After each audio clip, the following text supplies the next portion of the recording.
I'm not happy, complained Gordon. Your firebox is out of order, said James. No wonder after all that coal you had yesterday.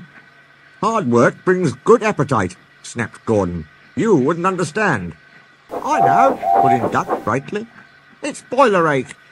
I warned you about that standpipe on the other railway, but you drank gallons.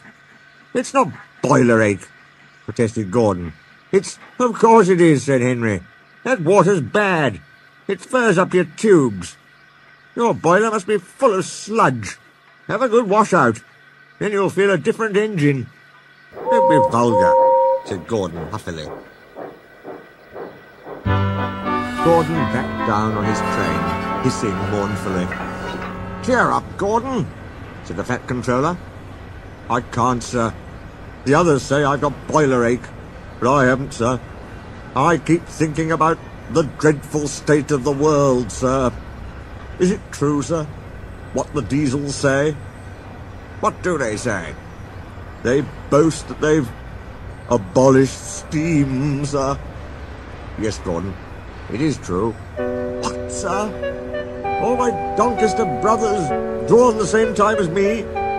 All gone, except one. The guard's whistle blew.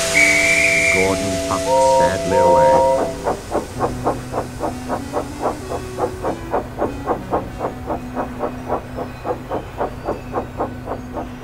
Poor old Gordon, said the Fat Controller.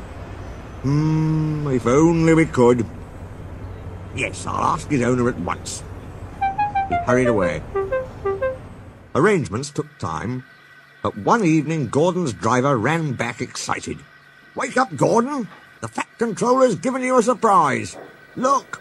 Gordon could hardly believe it. Backing towards him were two massive green tenders, and their engine shape was very like his own. It's Flying Scotsman, he gasped. The Fat Controller's brought him to see me. Oh, thank you, sir. Gordon's toot of joy was drowned by Flying Scotsman's as he drew happily alongside. Next day, the two engines were photographed side by side. You've changed a lot, smiled Flying Scotsman. I had a rebuild at Crewe.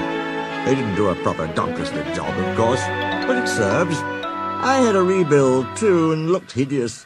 But my owner said I was an extra special engine and made them give me back my proper shape. Is that why you have two tenders, being special? No, you'd hardly believe it, Gordon, but over there, there's hardly any coal and water. But surely, every proper railway... Exactly. You are lucky, Gordon, to have a controller who knows how to run railways. Everyone got on well with Flying Scotsman, except Henry. Henry was jealous. Tenders are marks of distinction, he complained. Everybody knows that. Why has he got two? He's famous, explained Duck and Donald. He was the second to go 100 miles an hour. Besides, the other railway has no coal and water. Oh, sniffed Henry. I can't believe that. I never boast, he continued, but I always work hard enough for two. I deserve another tender for that. Duck whispered something to Donald. Henry, asked Duck innocently, would you like my tenders? Yours? Exclaimed Henry. What have you got to do with tenders? All right, said Duck. The thing's off. Would you like them, Donald? I wouldn't deprive you of the honour. It is a great honour, said Duck thoughtfully. But I'm only a tank engine, so I don't really understand tenders. Perhaps James might... sorry I was rude, said Henry hastily. How many tenders have you, and when could I have them? 6. You can have them this evening. 6 lovely tenders, chortled Henry. What a splendid sight I'll be! That'll show the others the sort of engine I am. Henry was excited. Do you think it'll be all right? He asked for the umpteenth time.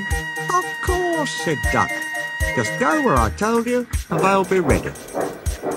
Meanwhile, word had gone round, and the others waited where they could get a good view. Henry was cheered to the echo when he came, but he wasn't a splendid sight.